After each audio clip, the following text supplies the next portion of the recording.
And then I told the Golden Mother, after I win the lottery, I can donate the whole prize to whichever temple that's needed. Isn't that better? And then the Golden Mother told me,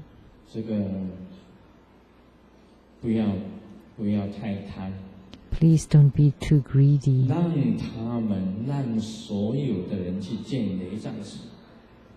Let everyone to build temples together. Everybody would gain merits. If only you build the temples, then only you would gain the merits. But if everybody donate their time or money, whether more or less,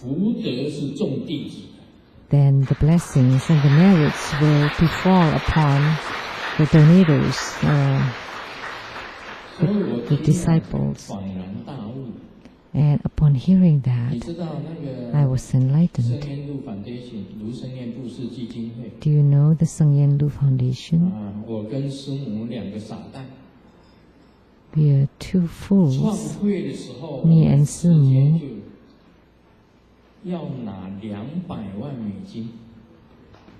So after founding the Sheng-yen Lu Foundation, we donated $2 million to the foundation for distribution. We wanted to donate $2 million. And then the taxation system in the United States is like this. You're the founder and the initiator of the foundation. You cannot donate $2 million at one time, but you can only donate a third of the total donations by public. That's the U.S. law. So every year we would take the total donation to the foundation for that year, and then a third of the amount we would donate that third, a third of that amount. So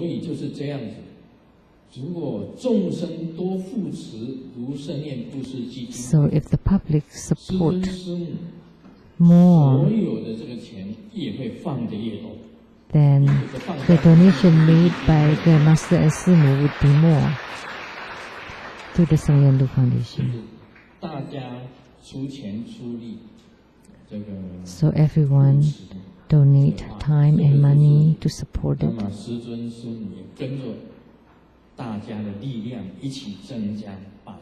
Then by this, Grandmaster and Simu will also follow that and make it bigger to benefit sentient beings.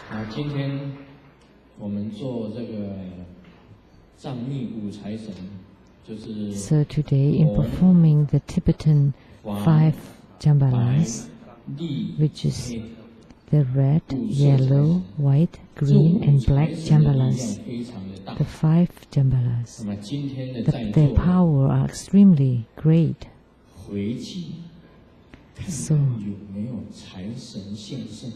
So every one of us here, when you get home, check if a world deity or a Buddha, Bodhisattva or Grandmaster appear and tell you that if you would win the lottery.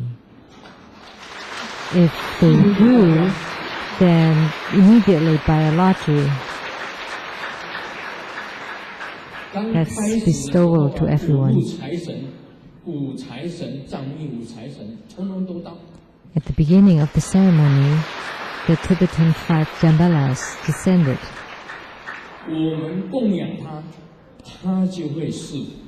So by making offering to them, then they would bestow fortune. So tonight, please don't lose sleep. And when you sleep, if you see Buddhas, Bodhisattvas, Grandmaster, or the world deity telling you that you would win a lottery, then you should go buy it. And after winning the lottery, whether you want to keep it secret or not, that's up to you.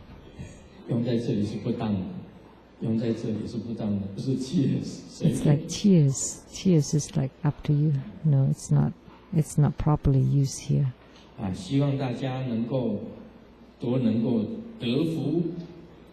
hope that you would gain fortune and blessings, and also to gain wisdom, like what Sumuja said earlier. If you only practice for blessings but not for wisdom, then it's just like embellishments on an elephant. So like when an elephant wear all kinds of jewelries, and because he practiced for blessings or for fortune before, that's why he has a lot of jewels. But if you only practice for wisdom and not for blessings or fortune, then it's just like an arhat that's carrying an empty bowl. So even when the arhat is asking for donation, nobody liked him and wanted to give anything to him, because he only practiced for wisdom and not for blessings, and he does not even have anything to eat. So that's why Sumuja said that you need to practice both wisdom and blessings of fortunes.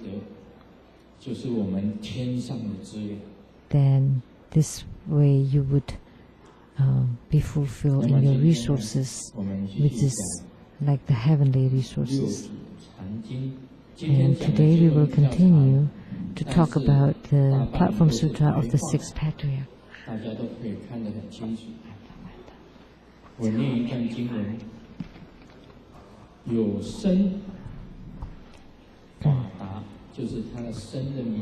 The monk Fata, the name is Fata, a native of Hongzhou, became a monk at 7.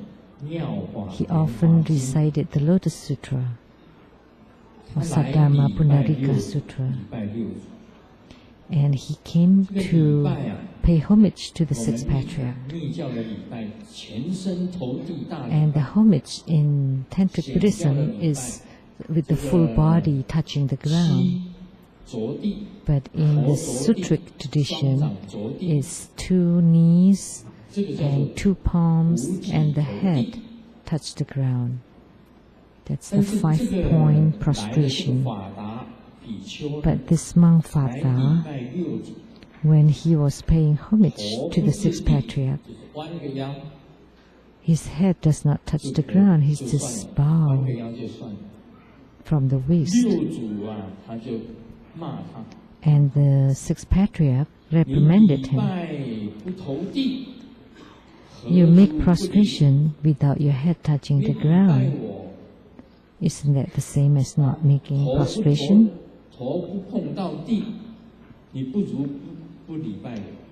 If you do it that way without your head not touching the ground, might as well not making any prostration to me.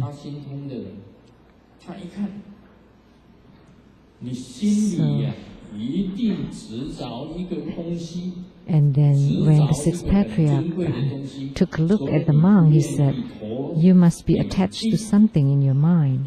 That's why you did not lower your head. So, what are you concealing in your mind? What is it? What is it on your mind? So you only pay homage half-heartedly. And Fata replied, I have recited the Lotus Sutra 3,000 times. And he thought, the six patriarchs have not even recited the Lotus Sutra 3,000 times, maybe not even one time. And I have recited 3,000 times. Why do I need to pay homage to the one who has not even recited one time?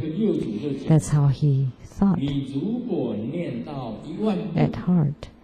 And the six patriarchs said, even if you recite thousands of times,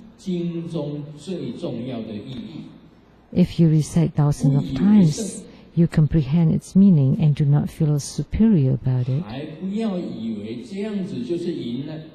And you don't think that you have win because of it. Then you are walking alongside me. So you can walk alongside me. And you overlook this, and yet you are not aware of your own mistake. So today, by not paying homage to me, that's an error, that's a mistake you don't even know.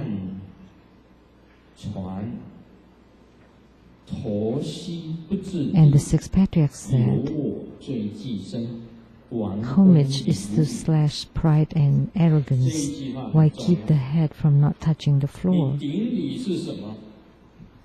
When ego exists, transgressions arise. Forgetting its merits will result in innumerable beings. So why do we want to make prostrations or pay homage? Is to slash the pride.